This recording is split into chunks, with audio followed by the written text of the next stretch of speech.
BJP क्षत्रिय समाज को ticket क्यों नहीं देती है?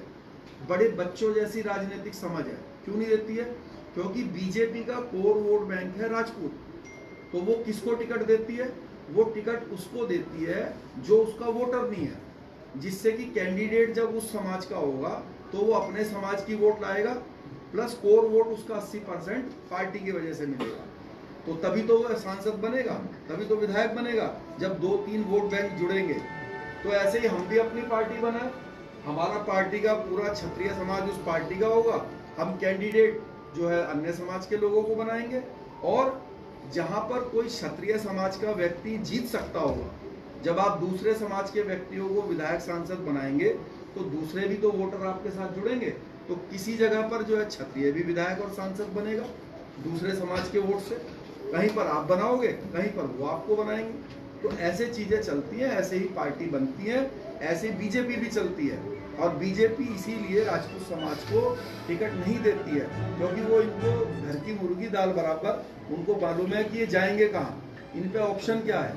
80% हमें वोट देते हैं, अगर हम इनको टिकट नहीं भी देंगे, आज आपके बड़े बड़े जो बीजेपी में राजनीति करने वाले क्षत्रिय समाज के लोग हैं, उनका टिकट उन्होंने क्यों काट दिया?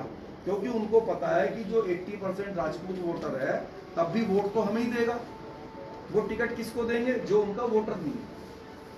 ये सर आपकी खुद की पार्टी है, सर आपकी खुद की पार्टी है, तो आपकी पार्टी से यहाँ कोई उम्मीदवारी करेगा सर? देखिए, हमारी जो राष्ट्रवादी जनलोक पार्टी है, 5 साल से हम लोग अलग अलग राज्यों में चुनाव लड़ रहे हैं। गुजरात में हमने अभी इसकी शुरुआत नहीं की, क्योंकि समाज जब उसके लिए तैयार होगा तो अवश्य ही हम चुनाव लड़ेंगे। और मुझे ऐसा लगता है कि अगर बीजेपी ने अपने प्रत्याशी में चेंज नहीं किया, पुरुषोत्तम रूपाला जी को चेंज नहीं किया, तो गुजरात के क्षत्रिय भाइयों को ये समझ जाना चाहिए कि ये बीजेपी की ही स्ट्रैटेजी है आपका अपमान करने की।